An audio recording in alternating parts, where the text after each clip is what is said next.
man, I don't know how that's gonna work. I'm gonna try to sum it up. Like what happened was when we started, I met Danger Mouse. They asked me to come in and do a hook for them. Okay. And so we concluded that session by him asking me, you know, could he play me a couple of things? I'm like, sure.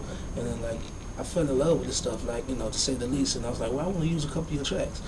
He was like, well, I don't necessarily do tracks, man. You know, I do albums. Right. I'm like, oh, excuse me, like, let's do an album. You know, so like it was done out of pocket all the way through. So like I didn't have a deal at the time. You know what I'm saying? Like, you know, Arista had folded, and you know, I was doing that project, and I was doing the Jazzy Faye Happy Hour project, and another project called The Heart Attack. So I was really just working, and that's around the time when we started on the Goodie Mob stuff too. So I was trying to do all of that at the same time, and then it was just a leak, an internet leak.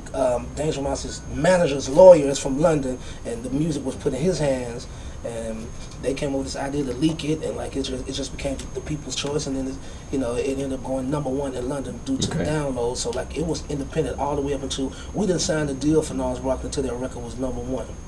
So like it's an independent project gone good, pretty much. You know what I'm saying? Real good. Yeah. See, That's it. Do you think it's and this is, I guess, a question for everybody in the group, is like a testament for, you know, the Dungeon family to have a record like come from a CeeLo like a Crazy, or a Hey Ya from a Outkast, I mean, or Bombs Over Baghdad, just to say that people always said that you guys were always ahead of your time and the world just kind of had to catch up. But I mean, it just seems to go back to the roots of you know, it all had to be a seed that was planted a long time ago. It just had to grow. Exactly. I mean, and for that once, like it was great to be right on time. Right. You know, like we've been considered ahead of our time for a long time.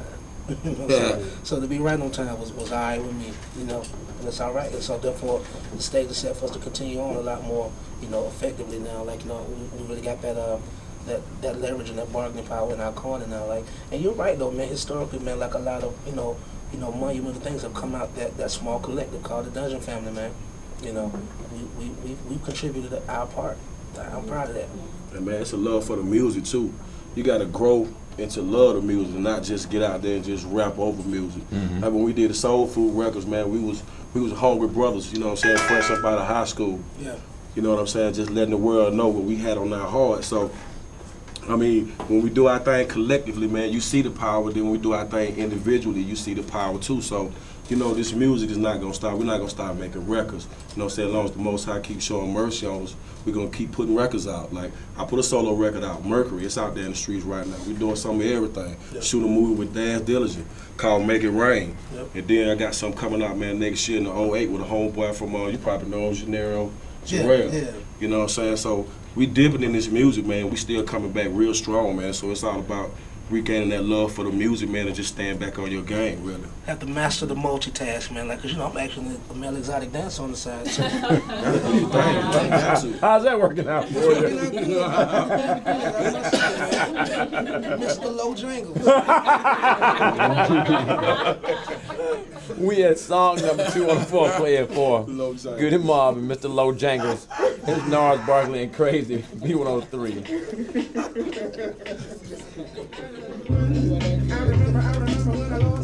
Can't follow that, just gotta play the record on that. I don't know, but that's classic. Classic answer right there.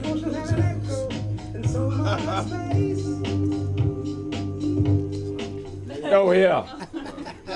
And you only did that one time? Just one time. And they was like, you had to go back and do nothing else. They was like, okay, that's it. If anybody's ever heard the record, Nas Barkley saying elsewhere, I mean, around the time we were recording, you know what I'm saying, like, the only thing we were certain of is that it's probably the closest thing to a single that we had in comparison to the rest of the records. But right. It was still just as odd and unique, you know, so it's nothing that you can contrive or predict what happened. So you can only be so certain about your intention and never as certain about the outcome. So did you ever have, act of faith.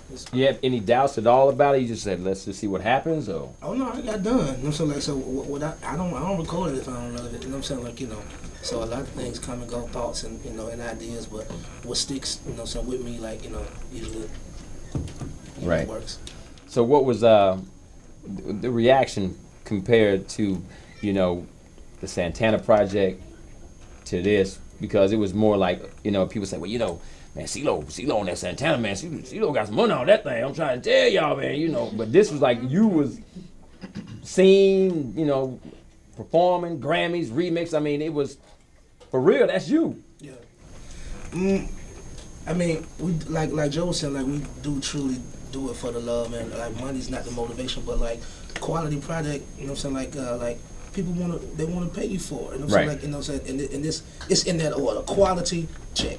Okay. You know what I'm saying? Like so, like you know, so we go with the integrity and all of those things first and foremost. And when you're sincere, when you're honest, when you're true, and when you're talented, you know what I'm saying? Like, you know, like all those things thrown into the mix. You know what I'm saying? Like you know, the results, you know, it's a 50-50 chance. Right. Always, you know what I mean? Well, I can ask, you know, all of you guys, we talk about the love of the music and when it comes from the heart, but nowadays there's so many people out there that it's about the ringtone, man. I mean, that's the thing, is to get a, you know, the ringtone rap is taking over. Yeah. Well, see, it's cool. Like, I think that's an industry and a lane that's been, you know, established, and that's fine. Like, if we just happen to, you know, come up on I wouldn't necessarily go into the studio to make a ringtone song, but if it becomes one, like, you know, then so be it. But like what we wish to do is always offer an alternative and an option, you know what I'm saying, like to run concurrent, you know what I'm saying, like, you know what I mean, like with something else that's existing. Like we don't compete and we don't compare, we coexist. You want to eat a whole meal too, ain't that right, T? Yes, most definitely, man. We put our heart and our soul in our music, man. We do more than just try to commercialize our music, man, or try to, like CeeLo say, man, just try to put together a product, man, just to sell, man. We really feel like if you put your heart and soul into something, man, it'll last.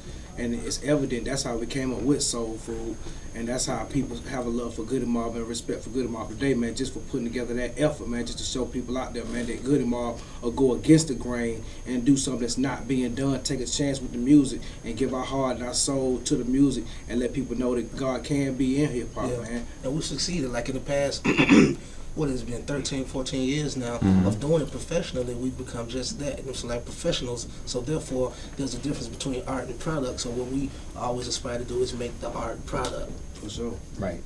So how is it, I mean, being a group that's been around for so long, but also kind of growing up in the public eye, where you got, you know, people got stuff they got to say about personal battles, and then, you know, Cujo, what you went through. I mean, it's like you can't just exist because people know you, and then and I mean, today we're talking about, like you said, it's a digital age, it's a mass media. You know, you'll hear about something, it'll be on YouTube, you fall down the steps, it's on YouTube before you get home. But you gotta understand, Brian, I think that right now it seems like that the community